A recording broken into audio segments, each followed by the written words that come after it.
We're back again for part 3 of our love story, our story with resilience. It has been a very long, my journey to just live, and we're just getting to my cancer diagnosis now. So where we left off on part 2, I had to go back and watch a few minutes of it to remember exactly where we left off. And it was basically when I heard the words cancer for the first time on August 20th, 2021, when the doctor walked in and I was sitting there with my mom. And I was holding our newborn son on my arms, and he had said that you had stage 4 cancer, and he didn't even know how to pronounce it. And I had to call you on the phone and tell you. So he had looked at us, and the doctor said, you can go home. And I remember being so confused, being like, I just got to the ICU. I'm just finally in a regular unit, and I just leave and go about my life. And he was like, yeah, you're healthy enough to go. And I remember just being so confused, being like, where's the chemo? Where's the radiation? Isn't that how this works? I think you were at a stage at that point too where it's interesting because we know so much about cancer now. We've been informed based on your experience with cancer that we had no information to that magnitude at that point. So you didn't understand what palliative approach was. You didn't understand what stage 4 really truly meant or could mean. We didn't know when chemo came or didn't come or would never come, radiation, any other therapies whatsoever. We're, or at least myself, I think I was so naive about the entire situation that it seemed like it was something that old people got or young people with incredibly bad luck, and that everyone just lost their hair no matter what. Yeah. That's how little I knew about it anyway. Me too. And I just was like, when does the chemo happen? And then when he said to me, I have never heard of this, I don't even know what we do with it, I remember feeling that sense of there's no hope.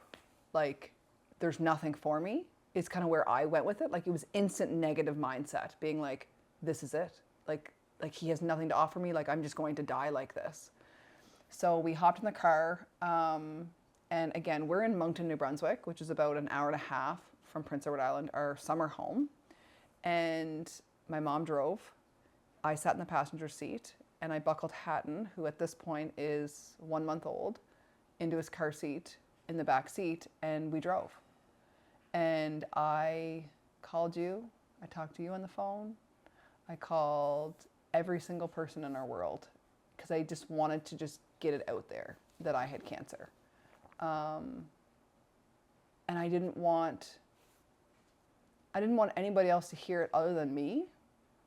And so I think back now, my mom and I will often talk about this. My mom had to sit there and listen to me make these phone calls, person after person after person, telling them that I had cancer. And I still to this day do not know how she drove home like that. And Hatton knew his assignment. He knew he had to be quiet as a mouse back there. Mm-hmm. And he never said boo that whole drive. What made you so emotional there? I don't know. There's some images or scenes in your life where, something happens and then people call them core memories, but I don't think they're, I don't know why I don't want to refer to it as a core memory, but I feel like it's a brand, like a brander that's made out of cast iron steel that they brand cows or something like this. It feels like I've received so many core memories like that are burnt into my brain that will never ever go away. And I think the difference between a core memory and being branded like that is that there's a core memory where you have a memory, but then the one that I'm referring to is you receive almost a hyper stimulus at the time, where all of your 5 senses are acutely aware, and you can remember. You can remember them all at that moment in time. And I remember you getting out of your mom's car. I can remember exactly how your mom's car door, her old car, used to close. It was very clunky and heavy. And I saw you get out of the car, and I don't even remember I don't even remember what I was supposed to say, because I had so little software, like no software at all on how this is going to go, you know? Yeah. So it was quiet. The kids were around, so I could hear them in the background. I think it was dusky at the time, so it was almost like darkish, but it almost like a fall feel after Old Home Week feel. Yeah. Because it was after Old Home Week at that time. So I can't forget it. It's over for me now. That's in there forever, and luckily I can look back on it with some context to support hope. But at that time, I was in such a mystery that it was, I don't want to say it was traumatic, but it was like it was a jump off point, or like an intersection between, like, this was your life and now this is going to be your life. Mm-hmm. And it was just a complete mystery. So it was just really saddening to me, because the walls were falling down at that time. Mm-hmm. And like, I'm usually a denial kind of guy, and that denial and naivety, it gives you hope, because you get to ignore what the problem is, but then the problem was right there in my lap. Yeah. So yeah, I that's think why I call it's trouble. those moments grief attacks. You have like panic attacks. I call those grief attacks, because trauma has hit and you're grieving the life that you envisioned you once had, totally slipping through your fingers. And so I think it's a perfect example of a grief attack for you in that moment. It's funny you remember that so vividly, arriving, and my memory of arriving home. So during the drive, seeing like parks, and especially that park in Shediac, just outside of Shediac in New Brunswick, and looking at that park and looking straight ahead and being like, my son in the back seat, I may never be able to like go to a park with him, like go on a slide, swing on a swing, like looking at the trees starting to change their colors. We were moving from summer to fall. And I was like, am I going to see the next season? Well, it seems very dramatic now, but at that time, those were very real things to think That was about. what my mind was thinking about, because I heard stage 4 and I only thought death. I didn't think living, and I didn't think living the way I've lived. I did not think like that back then. This took a long time to get my brain and my body to this place. And so when we arrived home to PEI, we arrived to our summer home. I remember I was nervous, like, to see people. I was nervous to see the kids. I didn't know what we were going to say to them, how we were going to say it to them, because the last time they saw me, I'd collapsed that's not cool, in the man. hospital. I just know how old the kids are now, and like how things are now. Things are great now, right? Great, like intermittently great, right? Yeah. But it's just so not fair to them. Like, as adults, at that moment, adults also.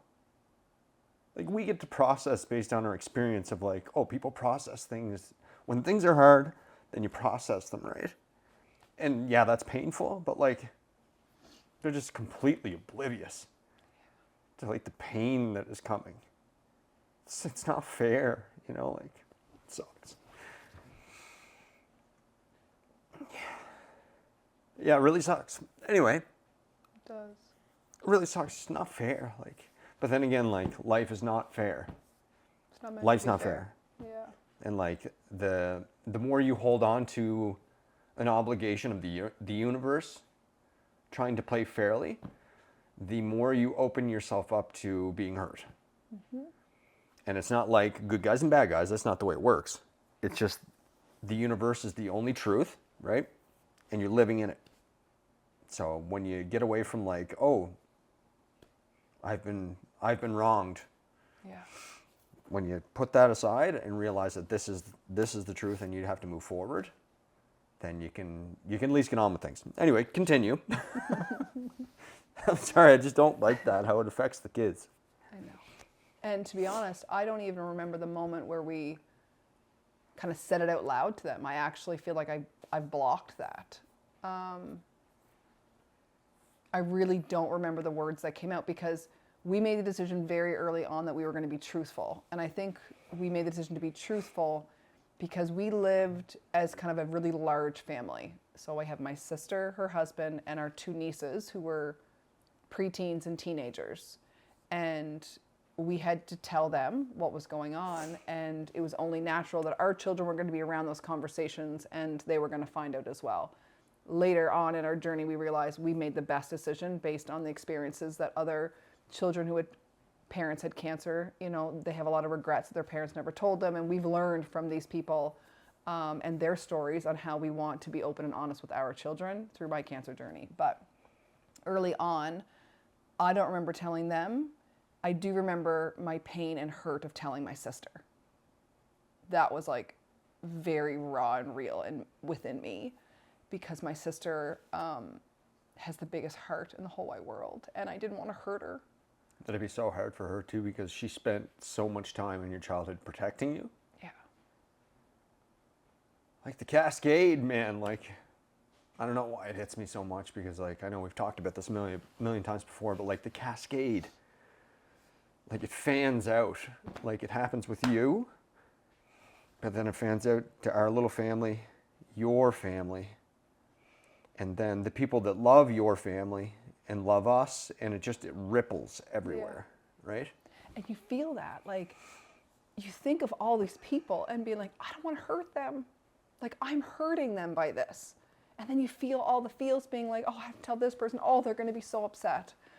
Like, I remember when knowing my grandfather had already passed years prior and thinking about that, being like, oh my goodness, thank goodness, because oh my this God, I would have could killed watch him cry with Like, the been, teeth oh, cry he used to do. The old man. When he go, ooh, that's how he used to cry. Anybody that knows Mac McDonald's, like, and if you've ever had the opportunity, which he probably never gave you, to watch him cry, because he's like big RCMP, like chief of police, Yeah. like he used to cry. Ooh. Oh, it was hard, but like I would have killed him. Like it literally. Oh my like, God. That diagnosis would have ruined him. Oh, he would have been like, it's over, take me now. Yeah. When Gabriel passed away, that was like so difficult on him. And when we had Juliet Hope, I remember the first thing he said was, "Isn't she a beauty?" Like Yeah. him and I were so close, and he loved me so much, and this would have been so hard on him. But you think about that. You think of all the people you now have to tell and what their reactions are going to be. And I just felt for everybody. I didn't even feel for myself because I just wanted everybody around me to be okay. So I remember just walking in the cottage being like, okay, like we're not in Yellowknife. We were supposed to have flown back home to Yellowknife.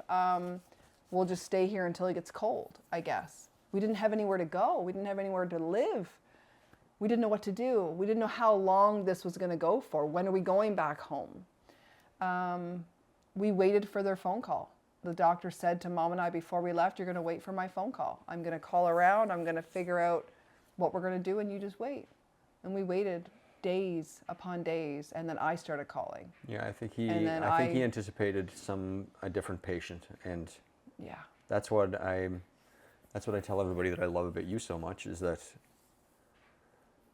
you're stubborn to a fault, but in this instance, it was your biggest asset. yeah. I called and I called and I called and I told everybody my story. And I said, I'm a mom. I'm nursing my son. I have a 2-year-old recovering from 2 surgeries. I have a 5-year-old that needs a mom alive. I need answers. I need phone calls. I need appointments. I'm going to tell you this story until I get what I want.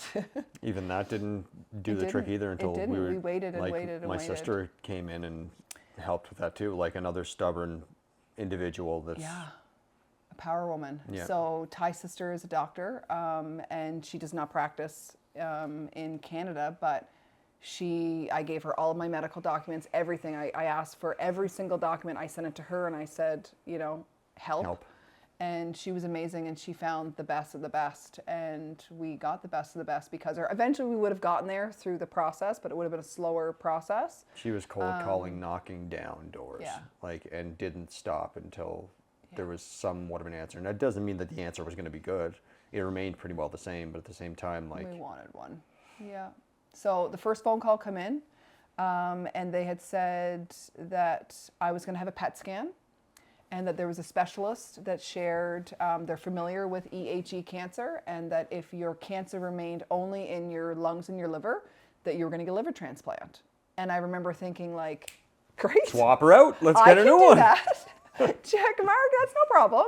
Because I think we were so excited about a plan because we were sitting in so much limbo Yeah. that we thought there was never going to be a plan and that there was going to be nothing offered for me. And by knowing there was a liver transplant, we were like, this is great. Like, we can do this. So they said, you need to wait now for the phone call for the PET scan. And we didn't realize that that wait was also going to be days and days and days. So when I was diagnosed August 20th, the PET scan did not happen until September the 3rd. And because of COVID, you could not come into the PET scan with me. We had to drive to Moncton, New Brunswick. Because you're being injected with a radioactive Sorry. tracer. Just more memories that just like come from underneath. flooding. Like, not sad ones, but like, I just remember the parking spot. We took your mom's car. I remember what I was flipping through on my Instagram feed. I remember the Serious? video. Wow. It was a crazy, like, this is not relevant whatsoever, but it was like a football video from the deep south in the U.S. And there was this one guy that like went in and like pretended he wasn't a football player, but then like schooled all the guys. And oh my God, how does the brain do that? That is so strange. Anyway, continue. So you're in the PET scan, and I'm watching deep south videos from football deep south videos, and it's like you can see the brain tissue being singed from the Oh my brand. gosh, Ty. Sorry. Wow. Anyway, No, I so we've strange. never really sat down and we've never done this before, where we actually broke everything down. Like, I share this on my strange. keynotes, but we've never sat there and got you to a place to reflect and think Well, I've back come to that to a couple of the moment. keynotes, and I've noticed this before bubbling up a little Yeah. bit whenever you'll talk about stuff. But like, even then, like, you can't shove into like a half hour, 45-minute keynote what we're discussing here right now. You know what I mean? Like, anyway, Wild. strange. Well, we went by ourselves, but you couldn't come in, so I had to go by myself. And I remember meeting with the tech. And the reason why we didn't take Hatton this time, because I was still nursing him. That was one thing I was holding on to as long as I could. But because you get injected with the contrast and the radioactive tracer, whatever it is, you can't be around children for X amount of hours after, and I couldn't nurse him and whatnot. So we had just went on our own. So I walked into the hospital by myself, and I met with a tech, and she was asking questions like, do you have pain anywhere else in your body? And I just explained that just the liver, but we now know that is cancer, and now we're trying to see if I can get my liver transplant. And I was kind of excited to finally like get to this place where like I'm getting this done. Plan. I was like convinced I was getting my liver transplant. Like, that was like just one thing we got to check off, get the results, liver transplant will happen. But then she had said, again, pain anywhere else in your body, you know, and she's listing all these places. And I was like, oh, yeah, my leg, but it's just a pulled muscle. Like, I had it for years. I don't even know when it started. And then I was sitting there thinking, like, when did this actually start? And the furthest I can go back is 2017. One of our little side businesses, I often talk about, like, Ty and I have had a lot of businesses, was our photography business. And I would sit at that computer and I would select photos and edit for hours. Yeah, that was the excuse too when you're like, oh, I do a lot of desk work at my desk job, and I put Yeah. my leg underneath. That's probably I always why. have my leg like this. Like, that is kind of what I do. And yeah, I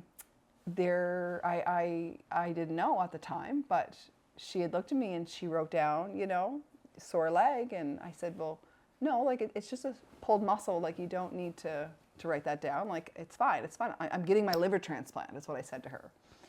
And it was time to go in the PET scan, and I'm in the scanner, and I only last about 10 minutes before my brain realizes, oh my goodness, that is a tumor in your leg.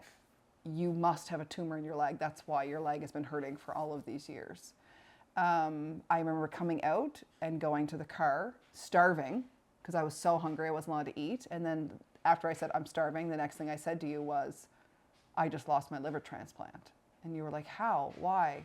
I said, I think I have cancer in my leg. I will not be shocked if a tumor shows up in my leg. And you were trying to reassure me. You were like, it's fine, calm down, like just wait to get the actual report. And then it was 2 days later, your sister called because she received the report before anybody else called us. And they had found that I had a tumor in my thigh and in my knee, in this leg. And I lost my liver transplant. So I think that was a very real moment. But at the same time, I wasn't shocked because I had figured out that that pain wasn't a pulled muscle at all. And I don't even know when it started. Again, 2017 is the earliest memory of my leg hurting. Like, that is a long time that I had lived with cancer. We knew it from a hemangioma and all those scans in 2016 to then 2017, this leg hurting. And that is just when things started to hurt. So at that point, I just kept thinking to myself, well, if I've lived with this that long, like, maybe there's hope. Like, I don't know. So with that, an oncologist appointment was finally made. We didn't meet with that oncologist until September the 9th. We again had to drive back over to Moncton, New Brunswick. At that point, our daughter had also had to be enrolled in school because she was supposed to start school in Yellowknife, New Brunswick, or Yellowknife, Northwest Territories, but we had to enroll her somewhere. We weren't going back there. We were thinking we were going to have to stay in PEI, and so we sent her to school, started kindergarten, and then you and I went over to Moncton, New Brunswick to meet with the oncologist and hurry up to get home to pick her up from school at the end of the day. And the oncologist, that was a very vivid memory for me. And you're protective of, like, I always say I become mama bear. You were like angry mountain man protecting his wife and family. That's where I really saw you shine, was meeting with that oncologist. He had walked in, it was very brief and short. I was actually nursing Hatton because he was crying in that moment. And you looked at the doctor and you had asked, have you ever seen this cancer before? And he had said that he did, and that he had worked in the UK or somewhere at one point, and that he had had 1 or 2 patients. Both had had less tumors than I, and both had passed away within months to 3 years. And at that point, you looked at him and you were like, no. No, I didn't really accept that. You didn't accept that at all. And I think during that interim period between diagnosis and September 9th, meeting with an oncologist, we actually found a Facebook group, and it was for EHE cancer patients. We got into that group. Your sister had found it. Yes. We got into that group. A doctor had recommended it to her.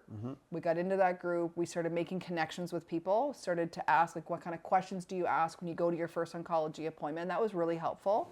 And there was a patient, a Canadian patient advocate that was in there, Fiona, that offered to meet with us through FaceTime.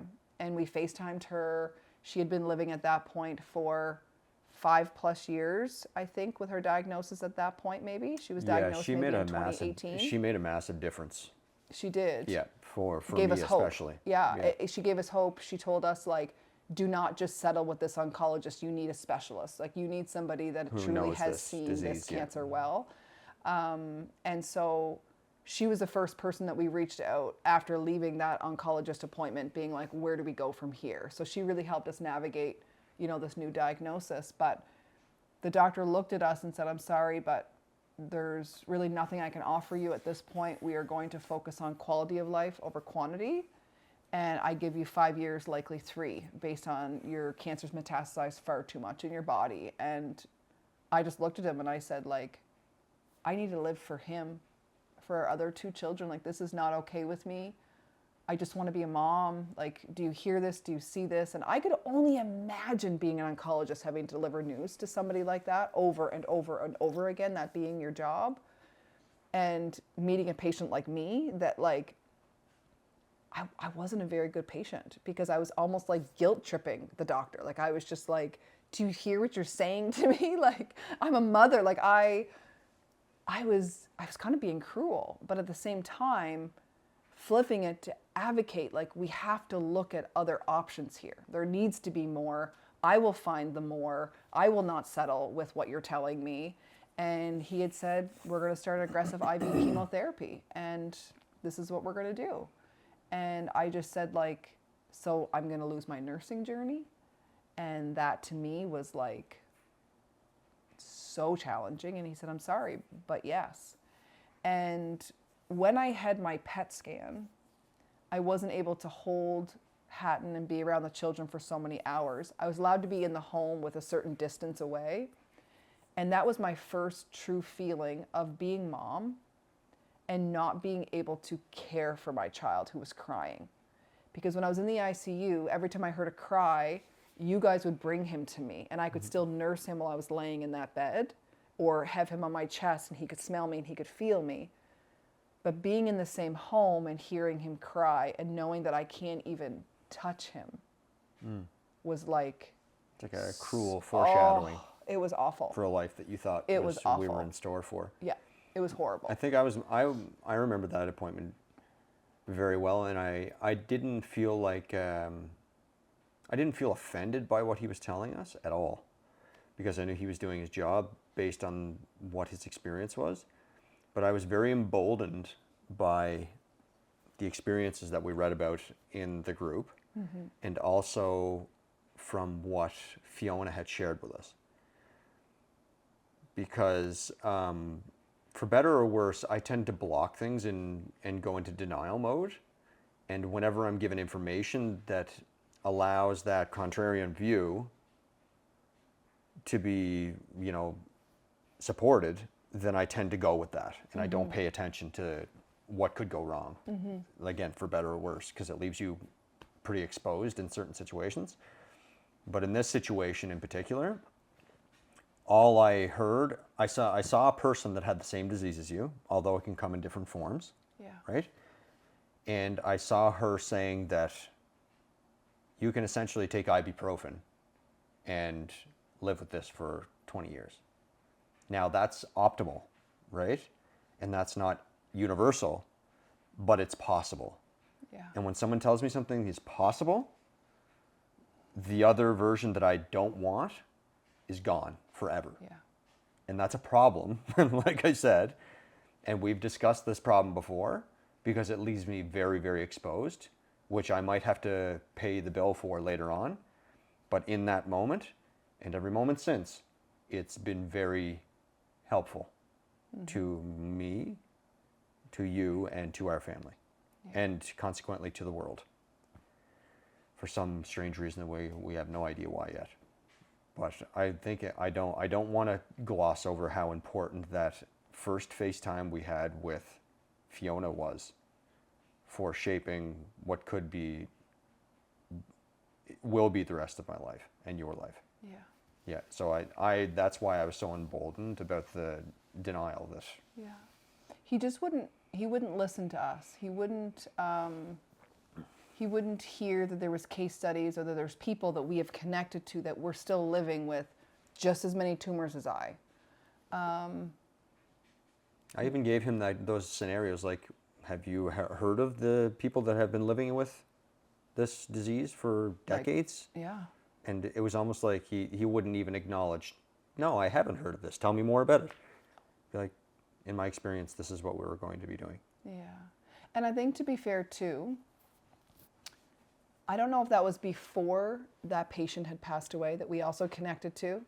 We were connected to a maritimer. So a maritime is somebody who lives in Nova Scotia, New Brunswick, Newfoundland, or Prince Edward Island. It's Someone that was cared by East Coast that of doctor. Canada, and he was cared for by that doctor, or his office was, I Yeah. think. I don't know if he was, but his office was. And we were connected to this patient. You had a phone conversation with them, or No, texting, just or texting. messaging. Yeah.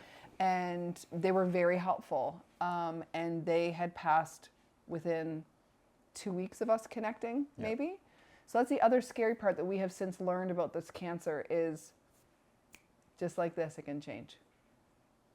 This person sure was slowly progressing, but even in those 2 short weeks, their cancer progressed very rapidly, and cancer stole them. And so I think he was also kind of going off of that patient's scenario as well. For sure. And why wouldn't he? Totally, Right? totally. But I have never seen that doctor again.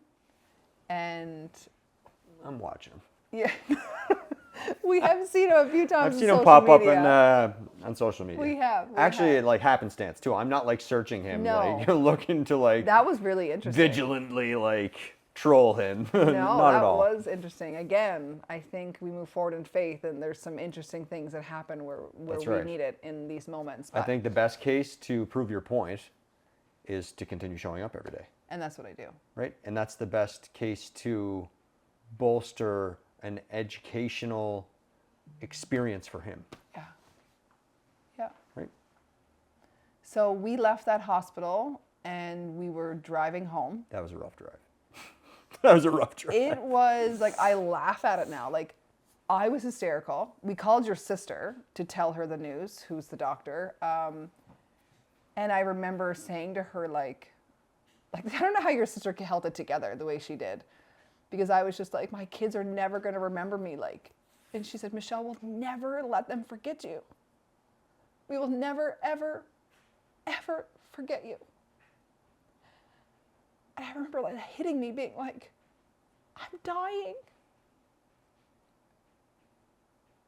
Hatton's never going to remember me. Adeline probably won't remember me. The only person that will remember me is Juliet, who's 5, and my husband, and my family. And she's so young, Juliet. she's so young, she Juliet might at not that even time. have The any only memory memories. that you'll have is of a sick mom. Yeah.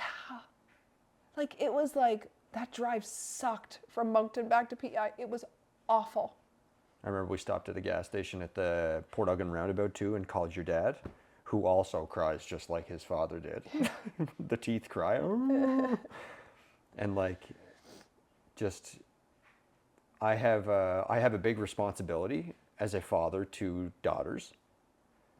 I have a big responsibility to take care of his child. I don't know why it hits me so hard, because I'm a father to girls, I guess. And I pray that they can find a partner that takes care of them. Not that they need to be taken care of, because they won't. Those 2 kids won't need to be taken care of.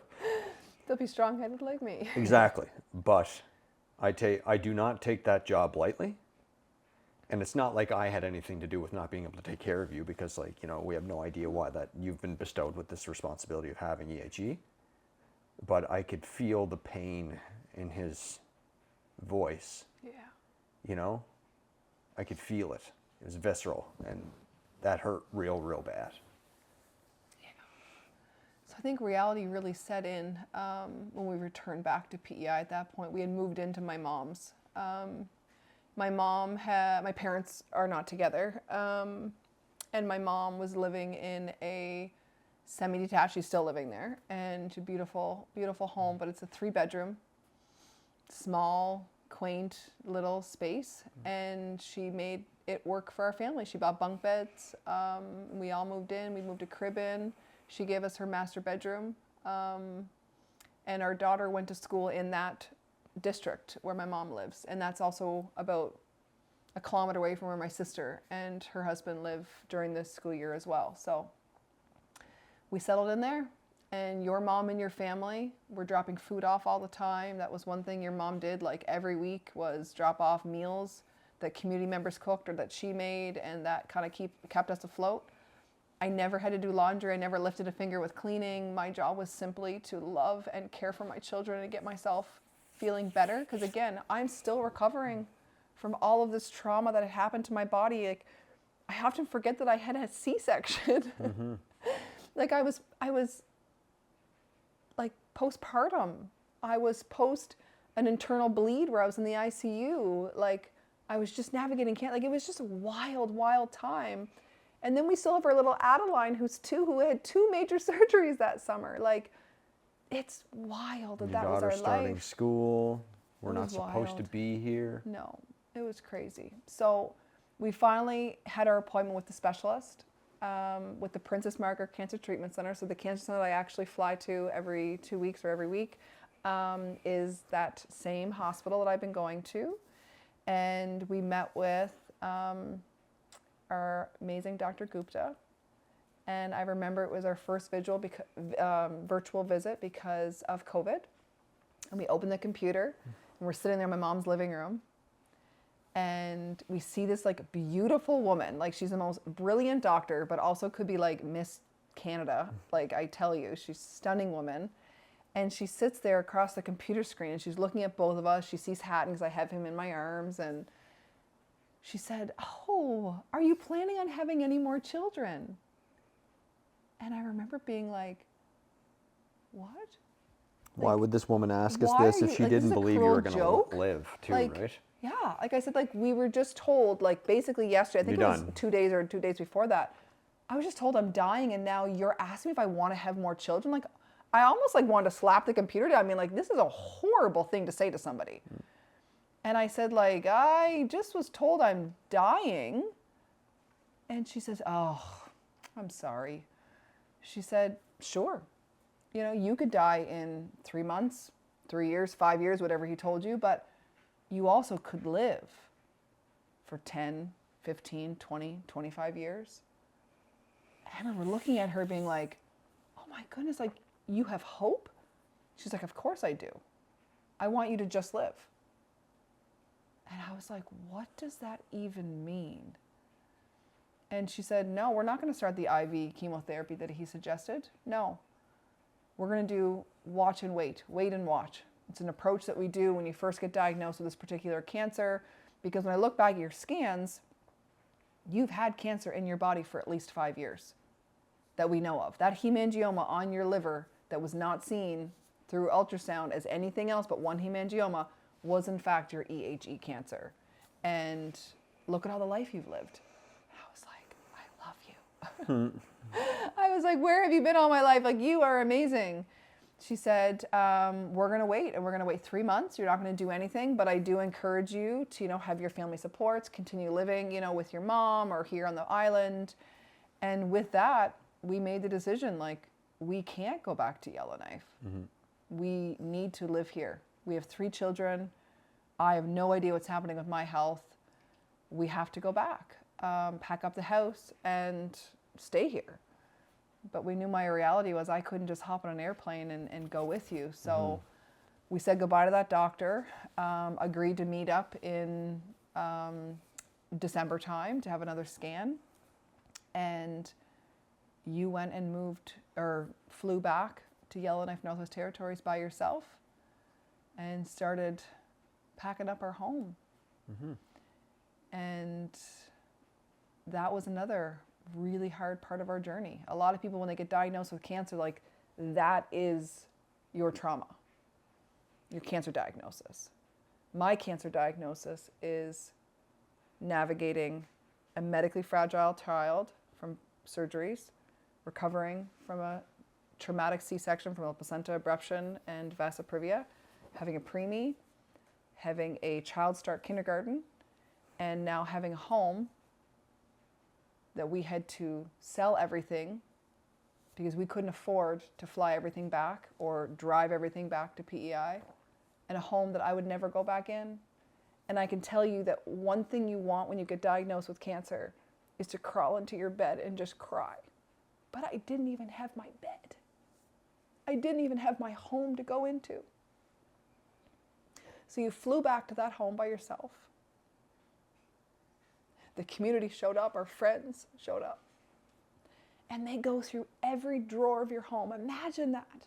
Every nook and cranny of your entire home. That house was huge. It was over 3,000 square feet. It was a big, big home.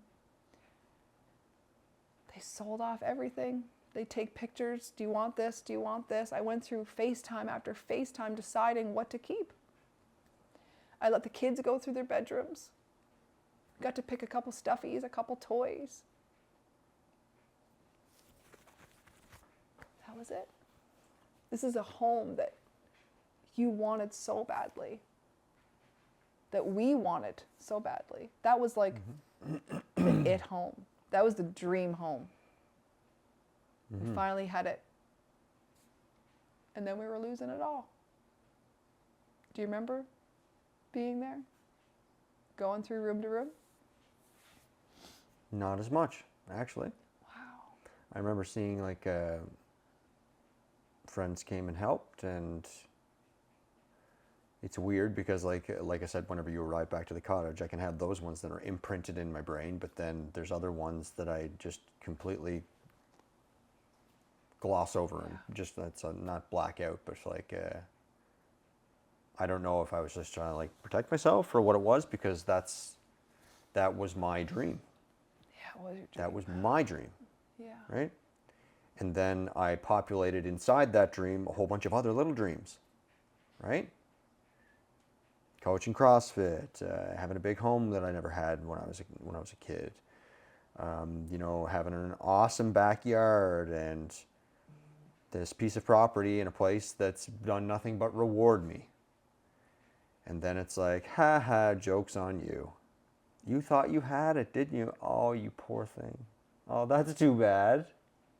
Right? Yeah.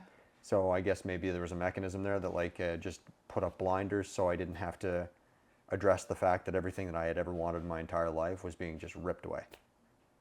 But again, life's not fair, right? Yeah. That's It's wild. that's the way it works. And so I remember like friends coming over to help out. Like I remember Godfrey came over to help out. I remember Paul came over and we had a chat. Mitch and Jared came over. And all of our Frappy's friends came over and they helped pack up beforehand. I remember Susan Fitzke brought you your pho, your soup that you Yeah, loved. okay. I didn't even remember that. I I remember probably that should have because she remembered messaged that. me being like, "What does he like to eat?" Because you were just working around the clock all day long, and people were just dropping you off food, and so you got through it. But one thing that was happening back in PEI during that time was Juliet brought home a cold because she started school. Adeline, we enrolled her in daycare because I wasn't able to care for a newborn and her all day long. We had put her into like a little preschool program part-time, and they brought home a cold, which kids often do in September when you're starting out. And I'm a cancer patient now, and I caught that same cold, and it landed me at the emergency room. And again, you're in Yellowknife packing up the home. I go to the emergency department. I think my sister took me. And when you have cancer, especially innumerable tumors in your lungs like I did, they said that I was at risk of pulmonary embolisms, blood clots in your lungs. And they wanted to put me through a CT scan because of what my blood work was showing and my symptoms were presenting like. And I went in that CT scanner, and it was exactly, I think, 3 weeks after original diagnosis. And I was in there, and the doctor came in, and she had said, "I'm so sorry." And I was, I think, by myself at the time. And they allowed Hatton at that point to come back with me. So I was caring for him again. Crazy lady wanting to nurse, obsessed with nursing. And it was just me seeking control in a world that I was losing so much control. And I was holding him, and she said, "I'm so sorry, but your cancer's progressed." And I remember looking at her and was like, how? Like I was just in the CT scanner and in a PET scan like 2.5 weeks prior. And she said, "I'm so sorry. I'm so sorry, but tumors in your lungs and your liver have all grown.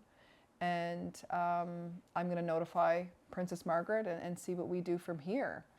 And I remember thinking like, again, I'm not going to be that 20-year person these people had dreamed of, you know, me being like. I'm not going to be the one that gets to just live. Like I'm going to have to start this chemo, like something's going to have to change here. And so I went back to my mom's house. I called you, I think, from the hospital and told you this. And it was another one of those, like, punch the gut. Like, this just keeps happening to us. So you, I think, wrapped up quickly with moving us out of that home. And you went ahead and hopped on the plane. And you came home. Yeah. Yeah, good times. Wild. So we put our house on the market to sell up there. Well, not on the market. We did sell it privately. We had someone in mind. We did end up doing it in the market. That's right. Yep. We ended up having someone in mind. And they purchased the home. And we were so grateful because it was a family that had 3 kids. And it was a perfect home for a family of 5 or 6, Yep. and And we knew them. we knew them, people. and they were best friends with our next door neighbors, and we were really happy for them. So Princess Margaret ended up calling us and told us that we were going to start with these 4 little white pills. It was an experimental drug, and that's what we took. We didn't have to do chemotherapy. It was called, it's an mTOR inhibitor. It was basically a kidney transplant medication, actually. Anti-rejection drug. Anti-rejection There's lots drug, of different uses for it. immunosuppressant, and a whole slew of things that it does.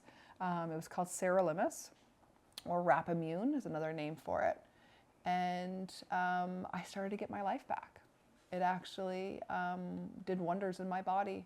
We had to do a surprise scan at the end of October because I was dealing with so much bone pain that we had questioned if I was metastasized to my bones. And my first CT showed that I had shrinkage. It wasn't even just I was stable, like I had massive shrinkage. So it was pretty exciting. Yeah. I think it was end of December of that year. We had to get through Christmas. And I remember being like, this better not be my last Christmas. This better not be my last Christmas. Like, those are my new thoughts now living with this cancer, is knowing the realities of being on a treatment that was an experimental treatment and not knowing how long it would give me, but holding so much hope. And you were going back to work. This is the thing. It's another part when you get diagnosed with cancer. You just go through your diagnosis. That was one more thing we had to do, was we didn't have work. I was on maternity leave, but you left your job as a teacher in the North. We left behind multiple streams of income. We had a photography business. We had Airbnbs. You were a personal trainer for the SWAT team with the RCMP and personal training other individual members of the RCMP and community members. And you were a full-time teacher. 4 streams of income. And my income as a workaholic working almost 18-hour days in the government of Northwest Territories. Our life changed drastically. Yep. You needed to find work, and you thought maybe taking a break from teaching for a year might have been the best decision for us, so you could have a job that you could easily leave from to go to appointments and things like that. As a teacher, it's kind of hard to do sometimes, getting substitutes, having to plan, things like that. So you wanted to work in the field of Indigenous relations and supporting the Indigenous community. I think part of that decision too was that I was trying to spite the situation, where it was like, nothing I'll find in the system will ever be as good as my job in the North. And It was a wicked job. it was an amazing job. Loved it. Loved it to this day. And I just felt so resentful at the time, that I resented that I had to find a job that would replace my dream job. Yeah. That had nothing to do with me. Like, it wasn't my choice. It was taken from me. So I resented that, and I think I said, well, I'm not going to the system then. I'll just do something else. And yeah, I mean, it was a part of the journey, but it wasn't the right choice at the time, and it was the right choice at the time based on what was going on for me. Yeah. But now I'm glad that I made my way back to the system, because kids are kids, right? The teaching profession is different here, obviously, but it's still fun because kids are fun. Yeah. I love kids; they're cool. Yeah, so a lot of the same stuff remains. I still miss a lot of stuff from the students there, because it's They would just still call it's just you a totally too. different crew. They would but- just randomly call you. So Yeah. Ty worked in a high school setting. He was at a school that was from junior kindergarten, like 3-year-olds all the way to 20-year-olds, basically. Yep. And you had started a program where he would do CrossFit with the kids, and you had a little CrossFit affiliate. Fun. It was super fun. Yep. And the kids loved to work out. And these are students that most times come from a background of trauma, intergenerational trauma, that have already dabbled in drugs and alcohol from a very early age, Yep. and would come to school under the influence. and you would have them exercise. Mm-hmm. And they loved it. And then you brought the RCMP in because you had to work with them on the side already, and our best friend up there was a member, and you started having the RCMP and these teenagers work out together to start building relationships outside of the crime Their normal world. situation. Their normal situations. And that was really beautiful, Ty. You did really Yeah, it was pretty cool. It was a lot. It was a lot of fun. things. And it was like just the best example of what CrossFit usually is. Is like it doesn't matter what background you come into the gym with, everybody's throwing down and like doing their best, and that's where the relationships are really built, right? But I feel like that fall of living in PI was even harder because his students would call him. They would text him. They would call him and be like, Mr. Ty, like I miss working out. Like I miss this. You know, I'm not getting yoked anymore. You know, they would just. It was really hard on you. And It was tough, and then I stopped coaching entirely because I didn't have a gym to coach into. Like I tried to coach at an affiliate here, and something would happen, and then I'd have to get someone else to coach for me, and it's like, I can't do this. I'm not dependable. Yeah. You know, like I can't. And then that hurt me too because it's like something that I really wanted to do. So then all of those other items were where my identity was wrapped up in, and it's like, well, what am I? It's like I'm nothing. Where it's like, no, you have your family is a major project here. Like, and why? Like, wrap yourself around them. So it was tough to turn the page on that, and like. You certainly did, Ty. But you got settled in that job. We settled at my mom's, and then we had my sister's neighbors reach out to us. And they're a very large construction company here on our island. And they had said to us, we have 2 lots in the subdivision which my sister lives in. It's a very large residential neighborhood. And we're about to build 2 spec homes. And we want to offer for Michelle and her family, once the home is built, for them to live in there, and they can rent it for a year until they figure out housing and what they'd like to do. And then it turned into, actually, if they want to own one of those homes, we could look at building a home that fits their budget, and we could start today, basically. So you went to this first meeting with them, and you came home and you were like, mind was blown at their generosity and their willingness to support our family through this. And Lucas and Jenny have become dear friends of ours. Lucas, I call him my fairy godmother because he seems to swoop in and always save me all the time when I truly need it. And his wife, Jenny, is who I have Hope Happens Here with, our women's wellness retreat that we host together. So you met with Lucas many times. It then flipped into picking which house we wanted or which lot we wanted to build our home on. There was a lot directly across the street from my sister, which most would think, like, of course, you would select that one. Or the one that's down the street, kind of in a small little, it's not a cul-de-sac, but like an off street, more or less. And we picked the one down the street. And the reason being was because I still was in my mindset that I was dying. And I didn't want Ty to have to live across the street from my sister when I would want him to move on and have a girlfriend someday, have a fiance and have a wife, and live across the street from his wife's sister. I didn't want that for you.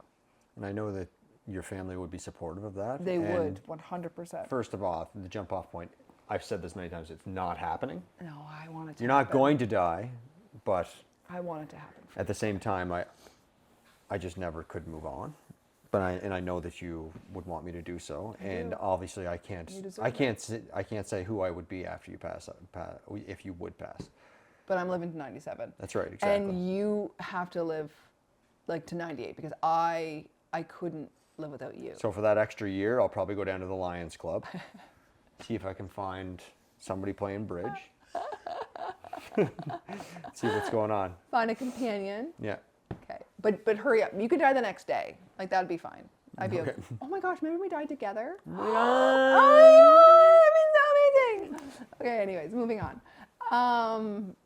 Yeah, I think we are happy that we picked this lot down here. Yeah. Like, that was what was meant for us. And then we started to design a home with them very quickly. They presented like 3 floor plans.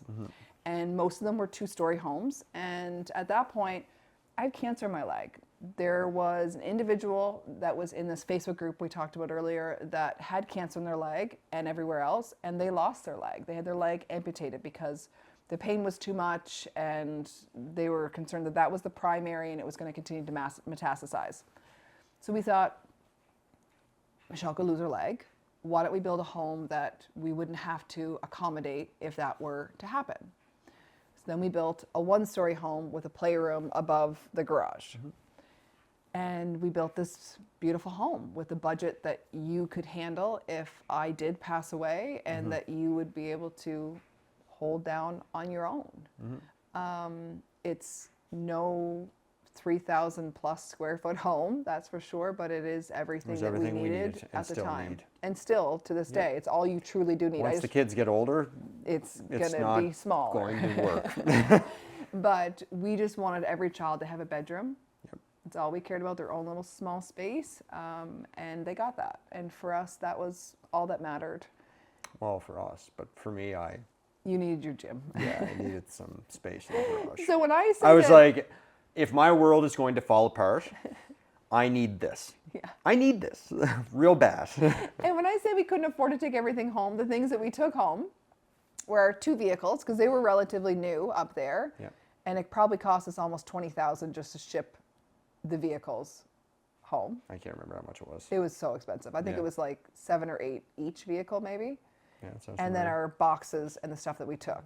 Some of that was his gym equipment. So we Only chose the important stuff. some gym equipment over our children's items. Like, how does that feel? Fine to me, because I know it's important. And well, we don't need like triples of like Franklin fibs.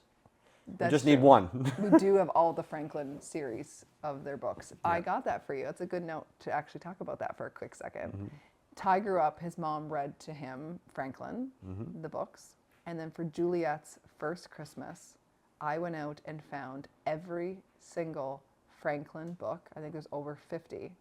And I gifted those to you from Juliet and I on her first Christmas. Yeah, that's pretty cool. And all of our children, we still actually read Franklin every single night. Great lessons in the Franklin books. It is 9 years, and every night we are still reading a Franklin book. Yep. Yeah. So we need to remember, these videos are for them to watch someday and to understand. That's right. I'm such a mom right now fixing your pants. Thanks, but, Mom. Anyway, so we live in this home still. This is where we're actually filming from. And we got into the home relatively quickly. They built it in like 9 months. It was amazing. And we moved in April of 2022, and I was alive. Like, that's, I think, really what helped me getting through my first year with cancer was I had to be, picking out the lights. I had to pick out the flooring. I had to do all these little things. And we didn't have the budget like we probably would have when we lived in the north, with the jobs that we had and the business income stream coming in. But I picked like the cheapest floors. Couldn't care. Like, I cared less. I was like, I have floors underneath my feet. I don't care. Picking the wall, I was like, I just want white. Whatever white you got, it's the white we're going to put on. Like, those things in my brain had changed so much. Yep. And during the time of getting ready to move in, I think this is an important part of our journey, and another gut punch was we placed all of our items in storage. Do you remember this? Oh, yeah. Oh. My equipment got ruined. Of course I remember this. Equipment got ruined. So we put all of our items in storage. It was at a local, I'm just going to say it was a local U-Haul center. And the unit that we had was an outdoor unit because we needed access. That's all they had, I think. They might have had some smaller ones indoor, maybe. I think that's maybe all they had available at the time. We were constantly buying things for this home on Marketplace. I had to buy a lot of used items. And so we were constantly buying things. We were constantly going into the unit. And every time we were going there, you noticed that there was water approaching our unit. And so he would go to the front and talk to the staff and say, like, water's getting close to our unit. They said, oh, it's fine. They kept reassuring you it was fine. Then there was one day you went, water actually kind of got to the door frame. You put towels down. They again said, oh, you're fine, you're fine. And then there was one day that you went, and it was actually a day that we wanted to surprise the kids and do something fun. I was feeling really good, and we got a hotel for the night with a pool. Do you remember that? Yep. We were staying at the hotel just to do something that felt like a family of 5. and you went to check on the unit to drop something off because I had you picking up probably a $1 item off Marketplace, risked your life for that, and brought it to the storage unit. And you walked in and the whole unit had flooded.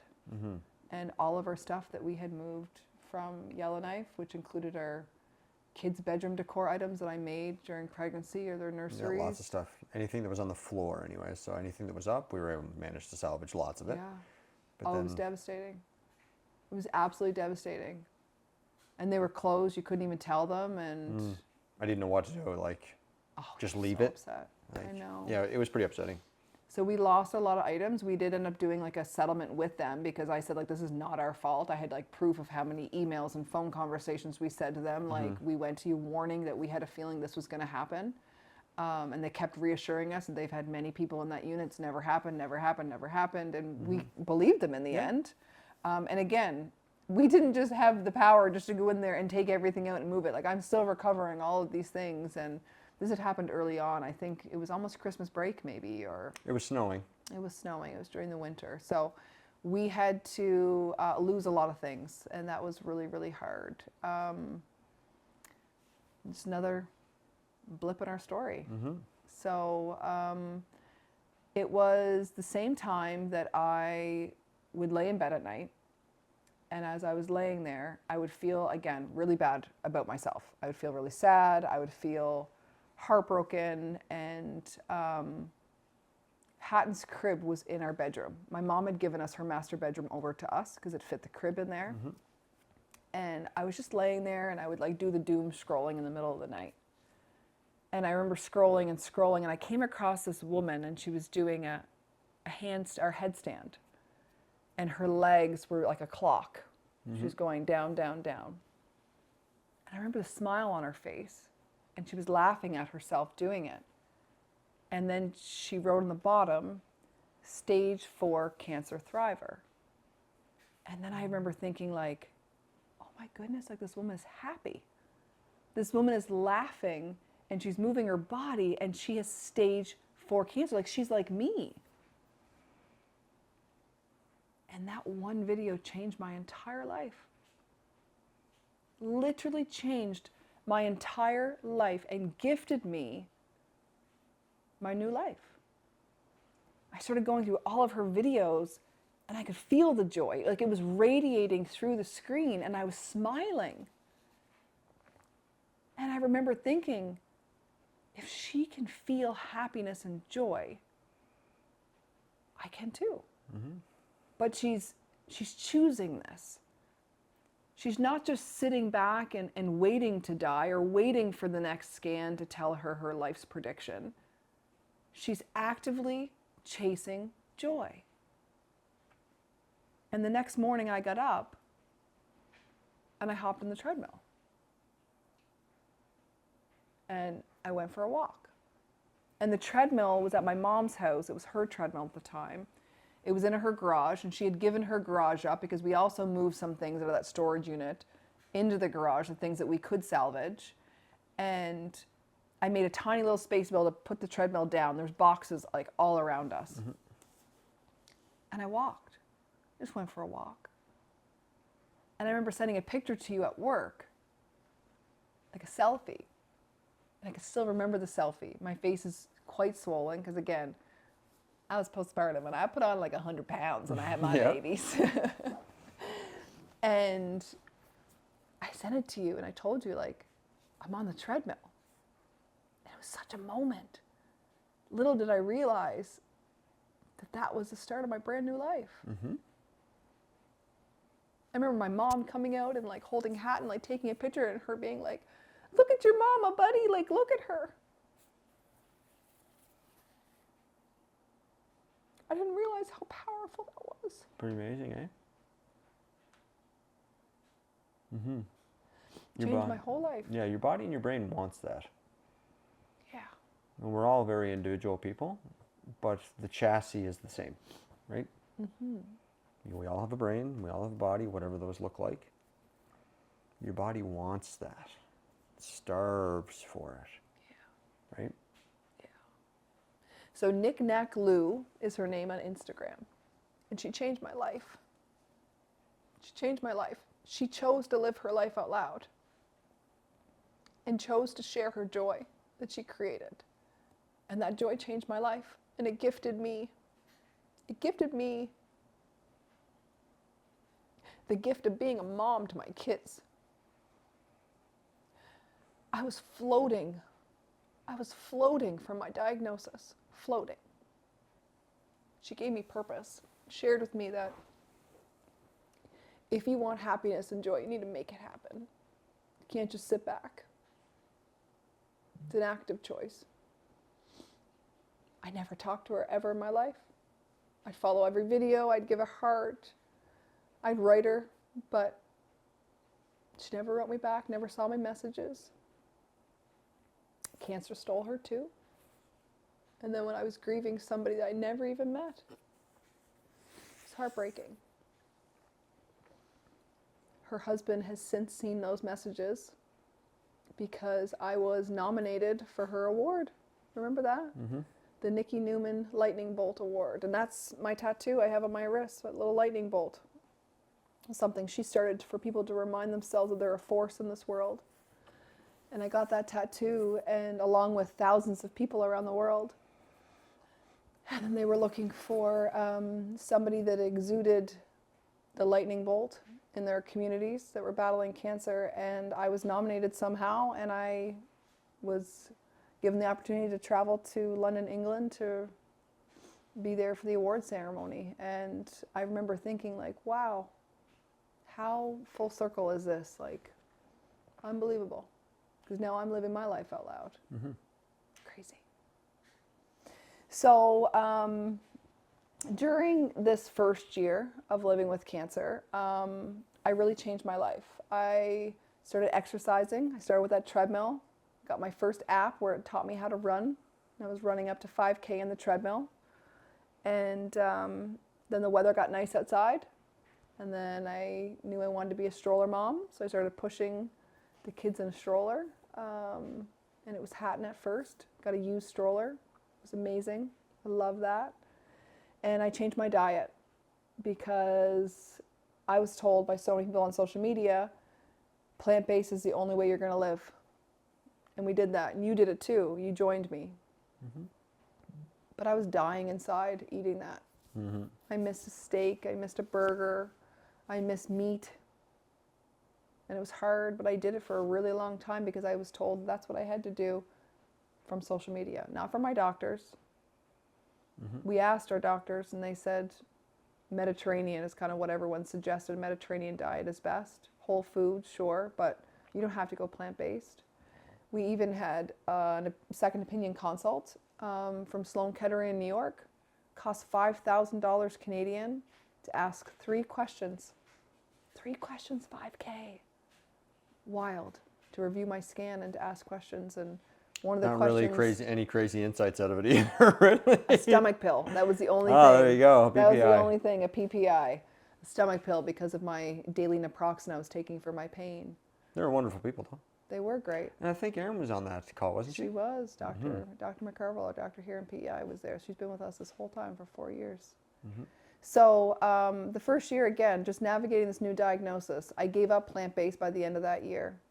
And then I decided in August 2022 that I was going to start living my life out loud. And I did not know what it was going to entail. I did not know that it would be where it's at today. And a lot of people, I think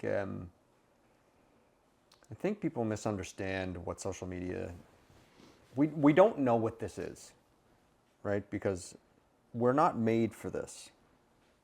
We're not made to communicate this way. But communication styles change over the decades and the centuries and whatever, right? But Nikki changed your life. Literally. Like that's Power. a net positive, I think. And a lot of people think that, like, oh, if you're on social media, it's this vain thing. And for a lot of people, it can be that, and that's fine, okay? But you cannot deny the fact that people, human beings, specific human beings, have their own story. And that story can be powerful for people. So you have anything to share. It doesn't even have to be important. It's just, here's me. And you share that. Nikki said, here's me. And she shared it. And it changed your life. And it changed my life because of what she did for you. Yeah. And we've had hundreds of people that say specifically, you are my Nikki Newman. I know. It's changing their life. So you can believe whatever you want to believe. That this whole social media thing is just for you. Okay? Just to be performative. Go ahead. Call it whatever you want. I know what it's doing for me. Yeah. It's changing my life. Watching you inspire people from around the world. What did it do? Who was the person the other day? Watching you and praying for you all the time, all the way from, where was it, Indonesia or something? Or Algeria. Algeria. Got a follower in Algeria. Watching you every day, praying for you every day. I know. It's a gift. Like, come on, right? I know. And if you have a problem with that, then to each their own. Okay? It's funny because when I started to live my life out loud because of what Nikki did for me, I actually started for the kids. Because I was still in the back of my mind, sure, I was having scans that were showing I was stable. My cancer wasn't growing, it wasn't doing anything, just staying the same. I still thought they were never going to remember me because they were still so young. Hatton was just turning 1, Adeline was just turning 3. Juliet was just turning 6. And I thought, if I can just create videos of us living, I can get ahead of the rumors that I'm dying. My family doesn't have to walk through the aisles of the grocery store, those sad eyes, or when you go to the grocery store, people run away from you because they don't know what to say. I've done that to people myself where, oh my goodness, I got to go somewhere else because I don't want to see them, because I don't want to have this awkward conversation. I don't want them to feel bad, and I don't want to make someone feel bad. You just avoid them. I didn't want that anymore for my family. I wanted to get ahead of all of the information, and I wanted a place where my kids can go and see that we lived and that I lived so hard for them. And then it turned into this beautiful community. I still have a hard time understanding that I actually am somebody's Nikki.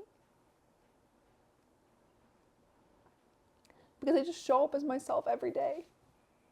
She did the same, though. I know.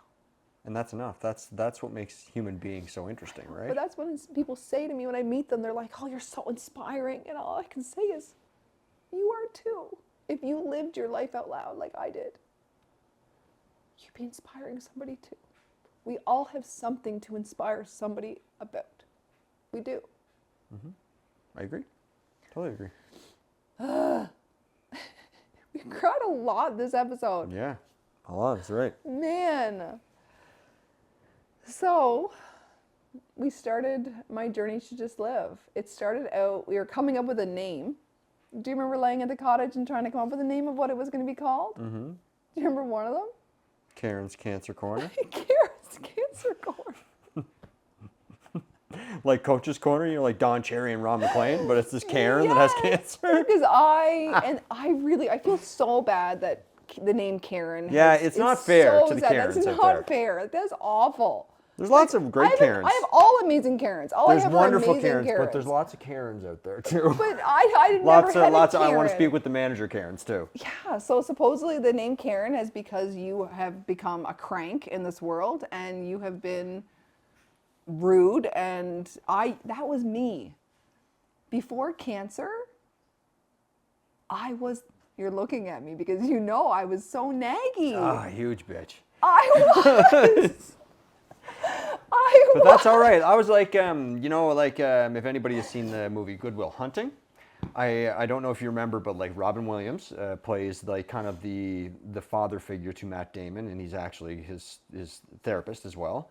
And he's telling Matt Damon, Will Hunting, I think his last name Hunting, doesn't matter, telling him a story about how he met his wife. And he was at Fenway at a very, very important baseball game, and he says that he left right before the most iconic moment of that baseball game, which is one of the most iconic baseball games of all time. Anyway, he told a buddy of his when he's at the game, Robin Williams, I have to leave because I got to go see about a girl. And I think to myself all the time, this woman must have been incredibly important. And I think of our relationship that way in all the time, wondering, with all of my selfish, childish ways before your cancer diagnosis, what made me stick around? And it's like, I have to see about this girl. Like, I got to see about this girl. I got to follow through with this. I got to, like, why wouldn't you just, like, push it off and be like, let's go to the ball game. Let's party. Let's get drunk. Let's do all the things that are the best things in the world. And it's like, no, I'm going to make the right choice because I know there's something there. And I know that all of that bitchy stuff, kind of like naggy stuff, kind of like, it didn't totally dissipate because that stuff has become very important to me. I'm glad that you're stubborn. I'm glad that you're bitchy because I feel like it's helped you survive and thrive instead of folding, right? It's just a demeanor thing. Anyway, so like that it's interesting, but you definitely have changed over time. I have. But could you imagine if my platform was called Karen's Cancer Corner? Do something. So somebody trumped that one, and Yeah. it didn't happen. And then out of nowhere, we knew that our cancer slogan is "Just Live," and this is a journey. And so we somehow put together my journey to just live, and we went live with it. And it's just been like this ever since. It's been wild. Never, ever, ever thought this was going to happen. No. Never, And ever. we didn't even know how to This work podcast social shouldn't be media. happening. No.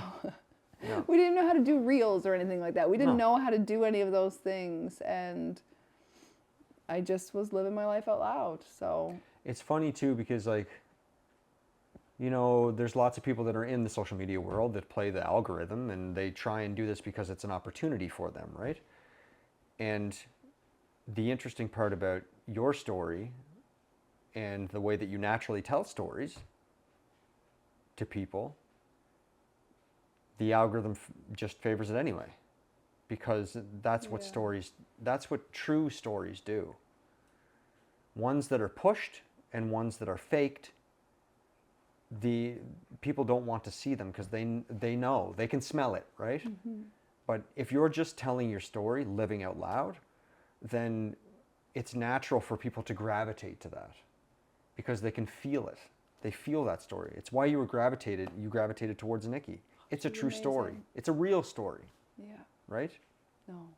And I think, one of the struggles with living my life out loud, which I'm sure Nikki probably felt the same, was not being able to connect with everybody who connects with you. Impossible.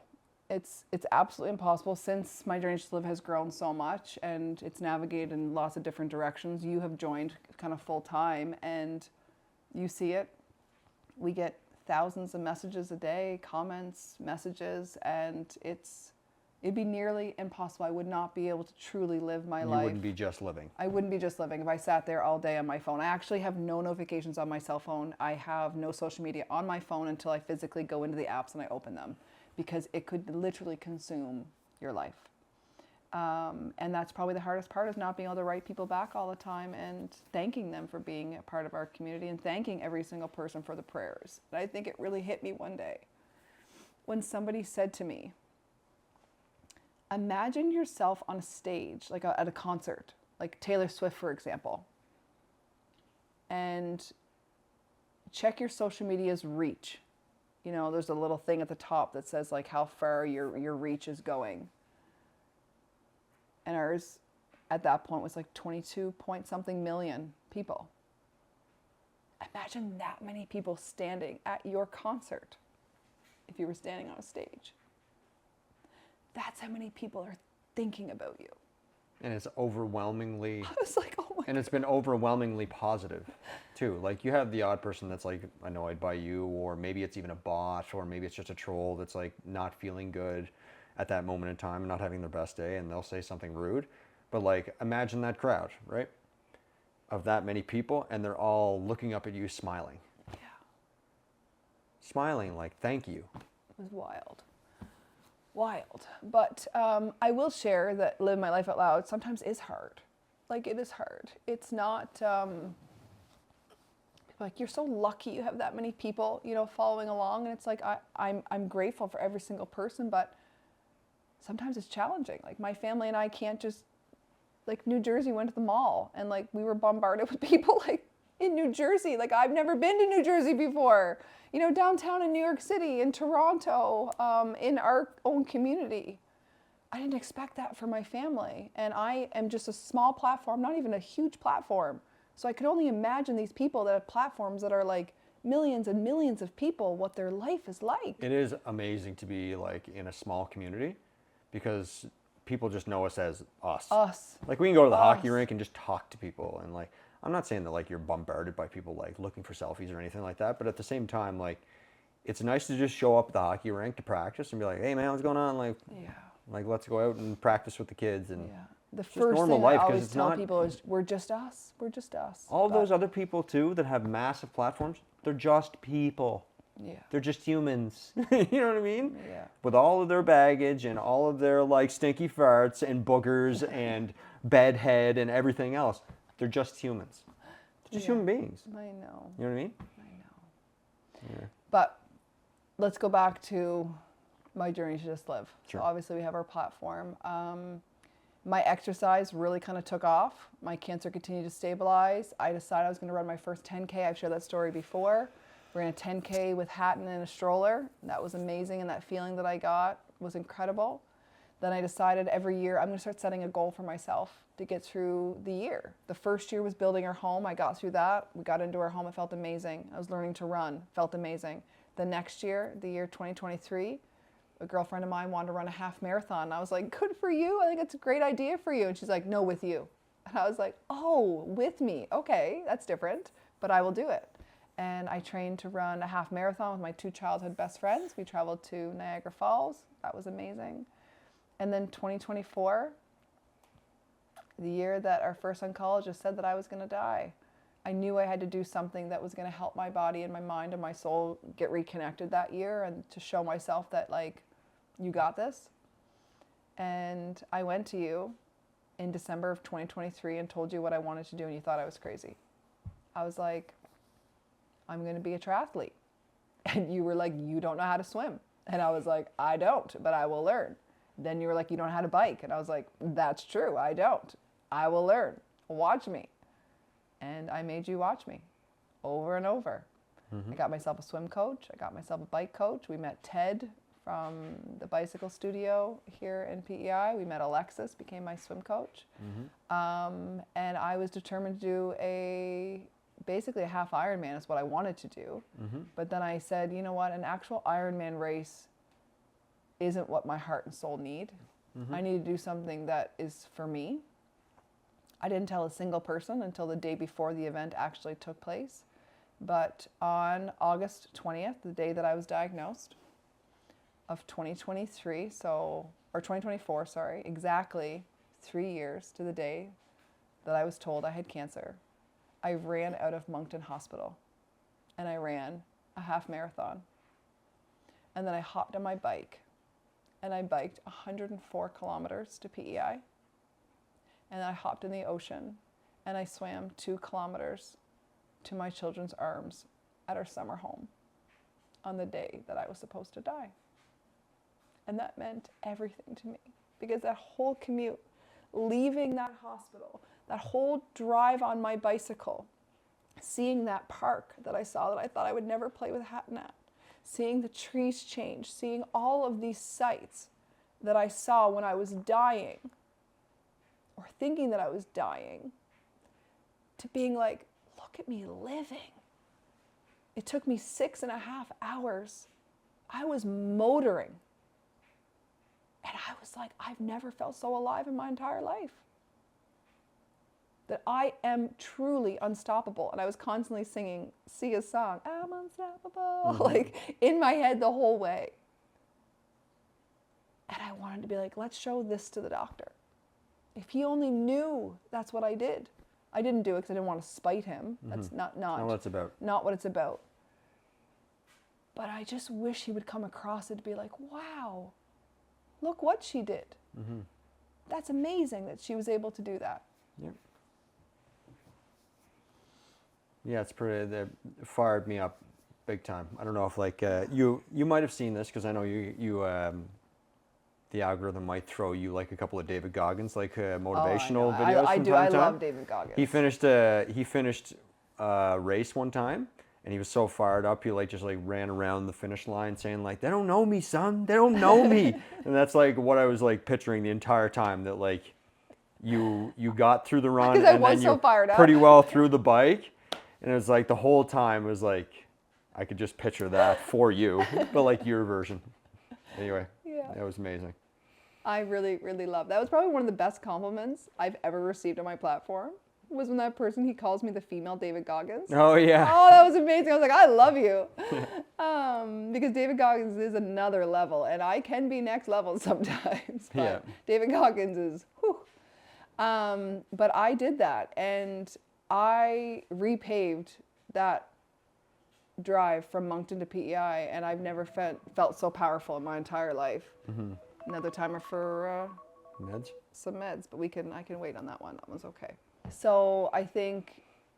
Yeah, so when you finish that, like, so along the way, okay, my athletic brain, not like sports and stuff, but we could see, things were stabilizing and like mini progression here and there, which of course I was denying also. But I could see I've said this many times before, but I know what physical capacity can do for your mental capacity.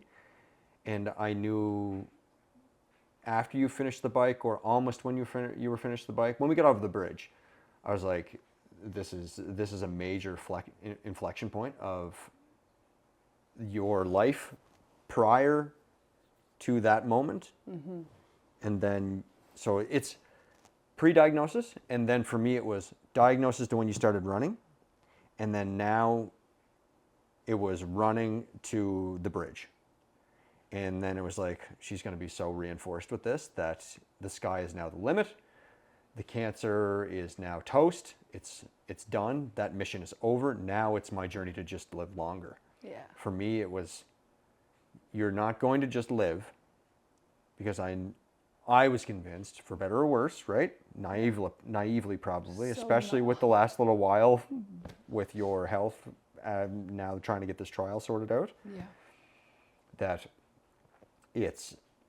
you're on a new chapter that is just going to be reinforced with not athletic endeavors, but just an increase or at least maintenance of your physical capacity, because I know how much that can help you, like cognitively and like psychologically. And it is true. That was my journey to just live up until that point, and then it was like, look what I can do. We are on my journey to just live longer, for sure. We talked about that. Even being like, those are my 2 book titles. My journey to just live, and then my journey to just live longer. No, it was amazing that I was able to do that, and especially because what I didn't share was my cancer treatment that I had been on, that was stabilizing me, was actually starting to wreak havoc on my body really bad. I had dealt with my bone pain early on, that I was kind of navigating, but then it led to lymphatic issues, especially in my cancer leg. It would blow up like crazy. I would gain like 8 to 10 pounds sometimes a day or two with how much fluid my leg was holding, to my mouth sores. I dealt with chronic mouth sores, and it was because of my cancer treatment. And there was one half marathon we were doing in London, England. We were going over that was April 2024, I think it was. We were going over. Carolyn, a good friend of mine who does all my events with me, she came with us, and I was not eating or drinking. I think it was up to 11 days or 12 days that I wasn't able to get much into my body. And I was like, how am I going to run a half marathon? I withered away to nothing. And I had just started eating maybe 1 or 2 days prior. We just got to England, and I was just starting to like eat actual like soft foods again. And I was determined. I was like, I'm going to run this no matter what, because we were raising funds for the EHE community in the UK. And it was a charity event. And I was like, I have to do this. But I knew what my body was capable of. And so for the triathlon, every time I kept getting knocked down by not eating or drinking, I kept thinking like, I'm not losing hope on competing on that day of August 20th. Like, I'm going to get this done. Some way or another, I'm going to get across my finish line, which was a fake finish line, but I was getting across it. And it was in July that our oncologist called and said, I'm sorry, but I think you need to come off of your treatment. It's causing too much harm than the good it may or may not be doing at this point. I even had an ovarian cyst that grew to like 7 centimeters or something, like way too big. It should have been removed by 5 centimeters, but we didn't want to operate because I'm a cancer patient, and the risk of metastases spreading to that area whenever you create some trauma in your body, there's too many risks. And we were like going off the treatment. I was like, oh my goodness, that's terrifying. Like, I didn't have any options at that point waiting for me to go on to. It was like, this is an experimental drug. It kept me stable for almost 3 years. I don't want to lose this. But she said, you need to trust me. And that was like a huge leap of trust, like a huge leap of faith and trust with this doctor. And we went off, and then a month and a half later, it was July 7th, I think, was my last treatment, because Hatton's birthday is July 14th. I think it was July 21st was my last pill. And then I went ahead and did this event literally 1 month later. And I remember being like, I got this. Like, I'm going to be okay. I'm going to be okay. So for about a month, I took some time off fitness because I had training block hours that were like 6+ hours during that training. It was wild, but I dealt with my mental health so well that year with all the training that I did, and the kids saw me as powerful, and it was amazing. Yeah. But my slow kind of progression I was starting to have, even when I was on that treatment, was hard for all of our family, and it was hard for our kids. And basically, we went ahead and I dove into my next 2025 goal, which was I wanted to do high rocks. I wanted to learn something new. And we did that, and it was amazing. You can see our other YouTube videos where we shared about our journey to high rocks and kind of the breakdown of that, and it was super, super awesome. But cancer continued to progress, and it was time to start a new treatment. And we're very lucky that we came to know of this clinical trial early on in around January time, that they said this clinical trial's coming and you're going to be a fit for it. We just need to get it open on time before your cancer progression kind of picks up to the next stage where we're kind of in an urgent matter. Right now we're in like the moderate level, and thankfully it opened up right in the nick of time. So yeah, and that's what I'm on now, is this new experimental trial. But I think wrapping up kind of like my journey to just live and starting from our relationship on, I want to end by, and I get really emotional, I want to end where our journey with faith has happened throughout our relationship of coming together. So our children found out through our diagnosis that my cancer may never go away, that it may make me an angel someday, and that tomorrow's not promised to anybody, and that our son Gabriel is in heaven waiting for Mama. And so they know about our son Gabriel. They honor him with us, which is actually his angelversary today, by the way. We both know that, but I just want to say that out loud, is today's Gabriel's day. But our journey with faith only got stronger through our relationship. And you feel that you were put on this earth to serve me. I do. And you served me so well. So do you mind kind of sharing how you feel that came to be? Sure. And how it started from kind of a young age and what has happened? Because I think it's really, really powerful. Sure. So when I was about when I was 8 years old, my parents split. Okay? And I have a lot of blocks from that time. I don't remember a whole lot from prior to that time. But my parents split, and I spent most of my time with my mom, but then one day a week and every other weekend with my dad. And no major issues there. Lots happened that shaped me, but at the same time, one thing that definitely shaped me pardon the pun, but I became very, very overweight. Very might be the wrong way to put it, but definitely pudgy and a little deconditioned. I played a lot of sports and had a lot of fun, but I made up for it by eating a lot. And so from there, lots of things happen when you're a kid and you're overweight, okay? And I wasn't teased a lot because I think I got ahead of it by being the class clown. And that shaped who I was and shaped how I felt about myself. Knowing that, my peers, most of them were not how I looked, okay? And that weighed on me a lot. Again, sorry for the pun. But as I started to get older, and get into high school, when weight can become an issue for some obvious reasons, the way that you look at yourself then becomes a little skewed because, you want to engage in romantic relationships, and the way that your appearance plays a big part in that. Not for everyone, and it's not the entire thing, but at the same time, I told myself that not why would anybody want to be with me, but that wasn't the discussion. The discussion was, I'm just going to continue to be me, and we carried on. So halfway through high school, I started to realize that, maybe I'd want to change this up. And I started to exercise a lot, go to the gym a lot, and really agonize and obsess over what I was putting in my body. Because what had happened was I had a surgery, I got my tonsils out, and I couldn't eat for a couple of days. And after I recovered from that, I think it was one person that said, "Wow, you look really great." And that instant, in that instance, I was reinforced immediately that I am seen by a person to what they would think is an ideal. And I wasn't an ideal before, okay? So for better or worse, I started to obsess over what I ate and put in my body, and also obsessed over exercise.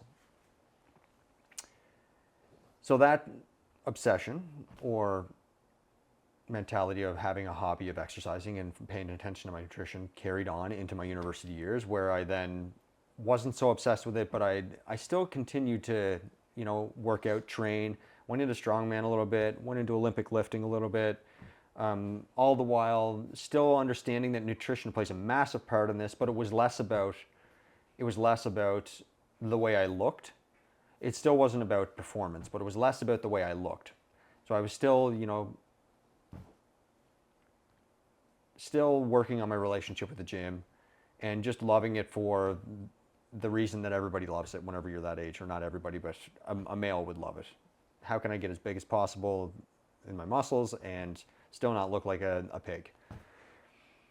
Anyway, so you and I had gotten together, which people might have seen before, at around that period of time. You never trained, and that was great. Okay? And I that was love fine. Big Macs. That was fine. Okay? But I still trained, because then it was just a part of the person that I am, right? So that never went away, and I continued to train. And our relationships continued to progress, and to the point where we got married and we had some kids, and there was some messed up stuff that happened there, and then all of a sudden, we're moving to Yellowknife and so on and so forth. I'm still training the whole time. Still, my relationship with training is becoming a little bit more understandable and ideal, focused on mental health, focused on my body, and so on and so forth. And then you got a cancer diagnosis. Still didn't train at that time. But as we continued to go down that road, and then you hopped on the treadmill, that was your instance and your inflection point where you were reinforced. I was reinforced whenever I was starving to death after that surgery, okay? But you were reinforced at that moment where I can find joy, and I have to put in the work in order to have that happiness be produced, right? And I knew what exercise can do for your body and for your outlook and for your health, but you finally understood that. Yeah. Okay, so if you wrap that into a big present, I feel like I was put on this earth to serve you. Okay? Part of that service is helping you understand what to put in your body, preparing what it is to put in your body, and to train you. And to show you the relationship that training can be for your health, your capacity, and your vitality, or what you would call chasing joy, right? Yeah. But you have to put in the work to do that, okay? So we have that, and I feel like my presence on earth, although as painful as it was, and all of the things that I'm dealing with in my inner child, because of my parents splitting, and because of me eating the wrong things when I was a kid, all of that happened so we could get here. That happened,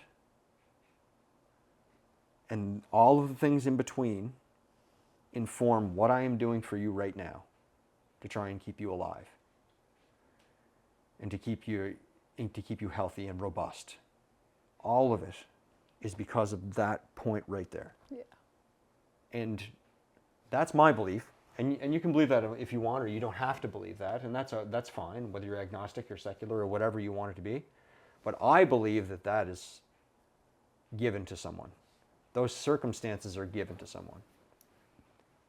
And I might have thought before that it's just a coincidence, but that defies coincidence. That's like coincidences. We've had so many.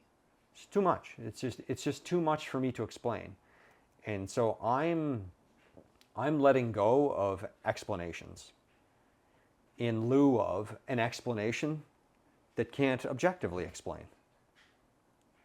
So I know nothing more in my body and my soul that I am here for you.